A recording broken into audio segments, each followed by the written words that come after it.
আমার সব কিছুই ভালোবাসো, তাই না? তাহলে আমার অবহেলাকে কেন ভালোবাসো না? তুমি আমাকে খুব ভালোবাসো, তা আমি জানি। আমাকে তুমি খুব কাছের করে পেতে চাও, তাই না?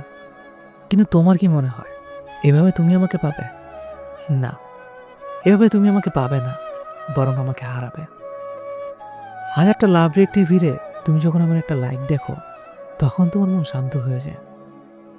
কিন্তু একদিন এমন একটা সময় আসবে, সেদিন আমার একটা লাইকও তোমার কপালে জুটবে না। হাজারটা টেক্সটের ভিড়ে তোমার দিনটাকে সুন্দর করে তোলার ক্ষমতা রাখে আমার একটা টেক্সট। দেখবে একদিন হয়তো আমার টেক্সটও দূরের কথা, 3 দিন 4 দিন করে মাস চলে যাবে, কিন্তু তুমি বেঁচে আছো কিনা মরে গেছো খোঁজ নেওয়ার মতো আমিই থাকবো না। পাগলি, মাঝে মাঝে তুমি হয়তো এটা ভেবে বসো যে এত ভালোবাসি, তারপরে এত অবহেলা করে কেন? তুমি হয়তো ভেবে বসে আছো যে তোমার কপাল খারাপ, তাই না?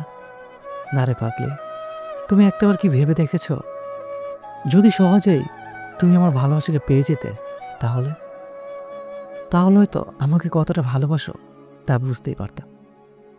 দিনের পর দিন অবহেলিত হয়েই তো বুঝতে পারছো আমাকে আসলে ঠিক কতটা ভালোবাসো।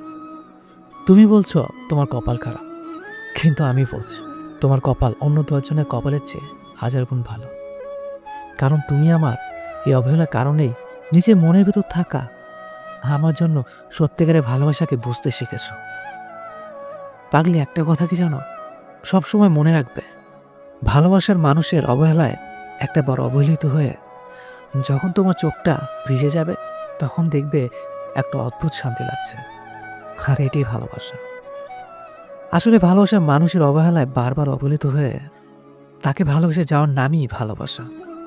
তাকে পাওয়া কিংবা পাওয়ার আশা ভালোবাসা না। পাগলি, আমি চেয়েছিলাম আমাদের ভালোবাসা যাতে কোনো এক্সপেকটেশন না থাকে। কারণ যে ভালোবাসায় এক্সপেকটেশন থাকে তাকে ভালোবাসা না, তাকে এক ধরনের চুক্তি বলে। সরি পাগলি, তোমাকে ভালোবাসার মানে বোঝাতে গিয়ে হয়তো খুব কষ্ট দিয়ে ফেলেছি। সত্যি বলছি, আমার সেই অবহেলার ভেতরেও তোমার জন্য অনেক ভালোবাসা আছে।